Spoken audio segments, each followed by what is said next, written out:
우선 이거부터 먼저 말씀드리고 시작하겠습니다.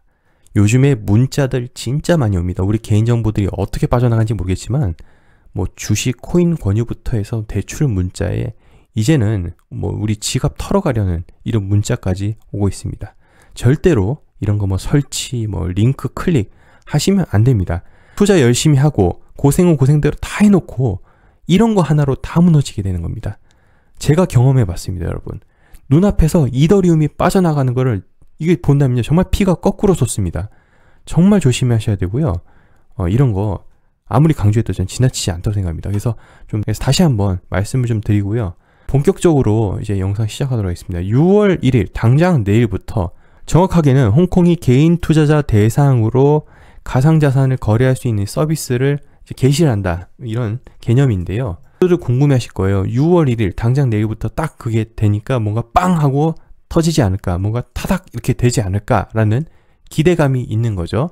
왜 그런 기대감이 있을까부터 먼저 좀 짚어 나간다면은, 사실 우리가 지금 단순하게 홍콩만 본다면은 뭐 그렇게 관심이 있는 게 아니겠죠. 이 홍콩 뒤에 있는 이 중국 때문에 그렇습니다. 2017년으로 거슬러 올라가면은 당시 중국이 9월 초쯤입니다. 뭐 거래소 폐쇄, ICO 뭐 금지 이런 것들 단행을 했었죠. 그래서 중국에서 거래가 원칙적으로는 불가하였습니다. 그래서 이때부터 2017년부터 현재까지 중국에서의 공식적인 거래는 이제 허용이 되지 않는 건데, 이번에 홍콩 오픈으로 인해서 이 홍콩이 통로 역할을 하는 거죠. 그래서 중국 거래가 트인다라는 것에 의미들을 많이 부여하고 있는 것이 현재 상황이죠. 그래서 차트를 보신다면 현재 그래서 로그 차트가 아니라 일반 차트입니다. 그 점 참고해 주시기 바라겠고요. 그래서 2017년 가서 당시 이때쯤에 사건이 일어났었고, 그럼에도 불구하고 비트코인 가격이 엄청 올랐었죠. 그때 당시 금지됐던 중국 자본이 한국으로 밀려 들어오고, 김치 프리미엄 생겨나서 한국 가격이 되게 높고 이랬던 시절이 있었죠. 그리고 나서 이제 거래 이런 거 ICO 금지는 계속 됐던 상황에서 이때 미국 코인베이스 나스닥 상장하는 아주 좋은 호재 딱 터트리고 쭉 미끄러지다가 이때 5월에 어떤 일이 있었냐, 이제 채굴마저 허용되었던 채굴마저도 중국에서 금지를 하여서, 그래서 그때 중국 내에 비트코인 채굴 해시레이트가 급격하게 낮아져서 거의 제로로 갔던 상황이 이루어졌었습니다. 그리고 나서 얼마 안 가서 좀 슬금슬금 다시 지금 또 올라오고 있는 상황이죠. 아무튼 지금 중요한 포인트는 바로 이겁니다. 떠났던 중국이 홍콩을 통하여 다시 돌아오니 그만큼 자금이 유입이 돼서 펌핑을 기대할 수 있지 않을까라는 것이 현재 상황인데, 정확하게 좀 보도록 하겠습니다. 이건 이제 제가 텔레그램으로 이미 이제 이 기자분의 트윗을 제가 공유를 이미 드렸었는데, 당장 6월 1일부터 홍콩이 오픈된다 해서 개인 투자자들이 돈을 막 이렇게 싸 들고 와가지고 크립토에 막 투자한다, 이건 아니라는 겁니다. 일단 이런 장치들이 현재 부족하다라는 것인데요. 일단 법 자체는 6월 1일부터 되는 건 맞습니다. 그런데 실제 지금 이런 뭐 후오비, OKX 이런 데 보잖아요.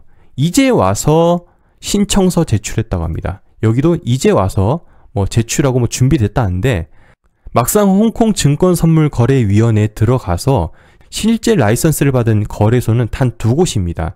게다가 이 라이선스를 받은 것이 2020년 그리고 작년 2022년이고 올해 받은 곳은 현재 없다는 거죠. 여기 지금 업데이트 돼 있는 상황으로서는요.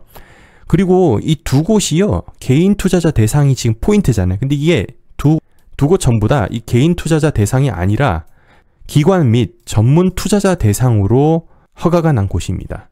그래서 우리가 지금 많이 바라고 있는 이 개인 투자자들이 확 밀고 들어오고 싶어도 지금 들어올 만한 거래소가 현재는 없다는 것이 이 팩트죠. 물론 아까 보셨다시피 OKX나 후오비 준비는 한다이지만 조금 시간이 걸린다. 따라서 6월 1일 땅 하고 막 파박 이렇게 들어오는 것은 아니다 라는 것이죠. 5월 23일에 홍콩 증권선물거래위원회에서 이 규제안을 내놨는데요. 여러분, 당장 6월 1일부터 시작한다는데 5월 23일 뭐 일주일 전에 뭐 규제안을 내놓습니다. 이러면요, 누가 갑자기 6월 1일부터 첫 바다를 막기 위해서 좋다고 덤벼들겠습니까? 그렇지가 않다는 것이죠. 지금 항목들을 지금 보시다시피 규제들이 엄청 엄격합니다. 증권형과 비증권형 나뉘고, 그리고 해당 토큰이 1년 이상의 거래가 있어야 된다는 등 뭐 신생 코인 이런 거 안 되고요. 규제가 상당히 엄격하다는 것을 알 수 있습니다. 페이지로 따지면 지금 몇 페이지까지 가냐면요. 324페이지까지 내려가네요.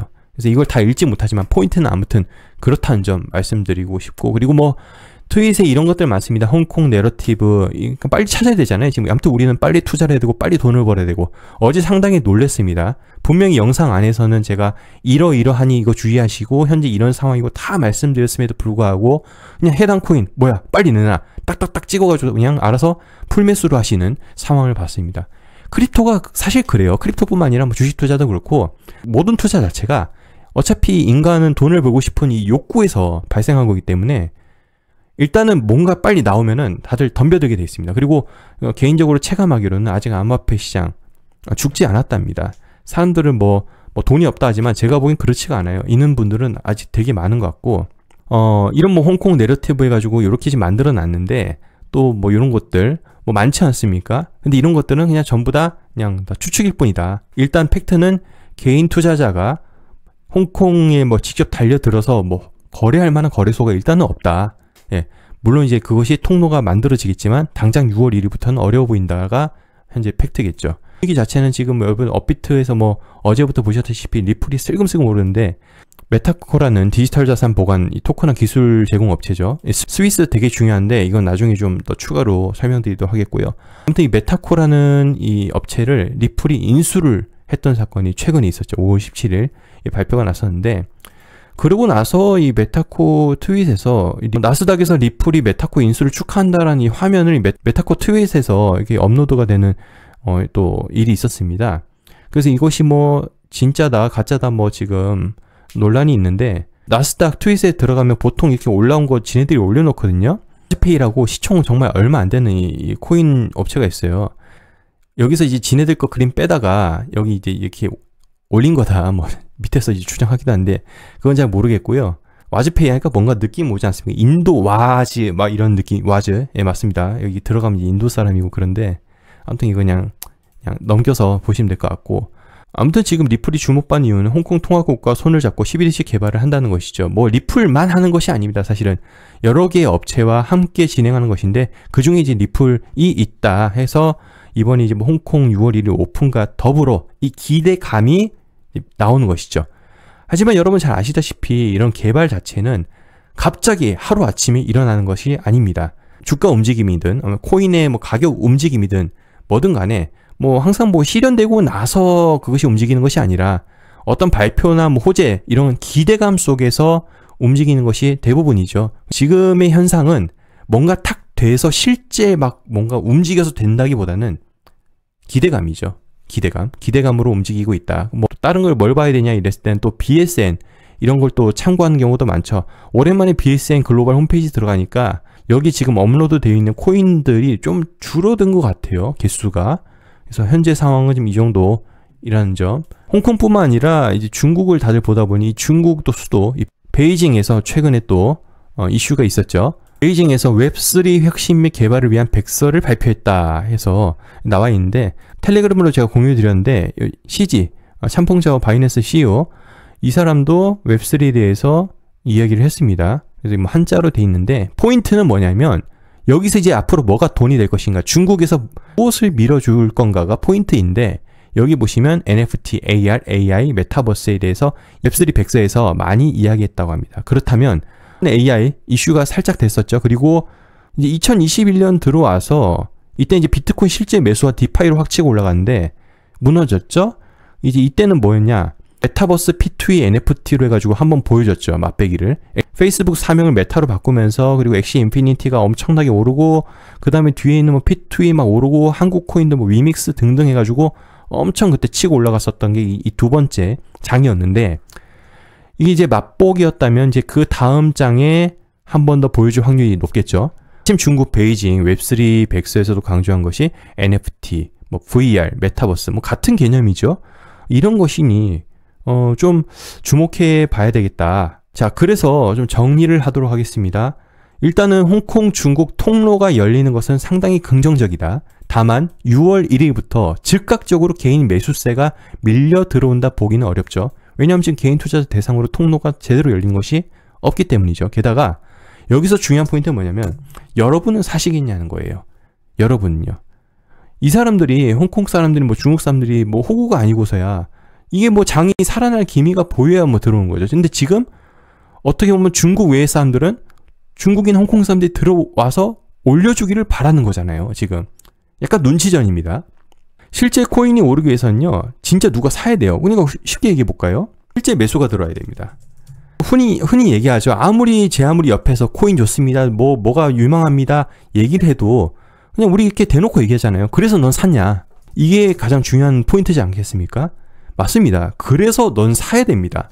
그래서 홍콩이 살 것인가? 자, 그래서 개인 투자자가 살 것인가? 이게 중요한 포인트로 생각하고요. 일단 통로는 열리는 거니까 통로는 열리고, 그리고 시장이 좋아지면 이 구축해 놓은 통로, 홍콩이라는 통로를 통해서 이전보다는 좀 더 쉽게 자금이 코인 쪽으로 유입될 것으로 전망이 됩니다. 홍콩은 근데 좀 무시하긴 좀 그런 게, 얼마 전 기사 다들 보셨죠? 올해 초에 삼성자산운용에서 비트코인 선물 ETF를 홍콩에 상장했다. 요 소식을 보셨을 거예요. 일단 기관급으로 진입을 한 건데, 요게 왜 그랬냐? 이게 포인트잖아요. 그래서 이 삼성자산운용, 뭐 전에 머니쇼에서도 세미나에 나온 걸로 제가 알고 있는데, 여기서 홍콩에 이렇게 먼저 1월에 치고 들어갔다는 것은 뭔가가 있다는 거죠. 예, 이쪽에 해먹을 게 있으니까 들어갔겠죠. 물론 저도 좀 즉각적으로 뭔가 빵 하고 터졌으면 좋겠습니다. 그런데 너무 또 기대가 크면은 실망도 큰 법이잖아요. 그래서 항상 그렇더라고요. 제가 개인적인 경험은 그렇더라고요. 뭔가 막 당장 기대가, 뭐 조급한 마음, 이게 딱 생긴 순간 이 코인의 페이스에 말려서 스텝이 꼬이는 현상이 발생이 되더라고요. 그래서 좀 약간 차분하게 가도 되지 않을까? 뭐 당장 내일이 아니더라도 조금 서서히 점진적으로 이렇게 보는 것이 좀 더 나에게 더 유익하지 않을까, 이렇게 좀 생각을 해봅니다. 자, 그래서 여기까지 하도록 하겠고, 전 또 다음 시간에 좋은 정보 찾아뵙도록 하겠습니다. 시청해주셔서 감사합니다.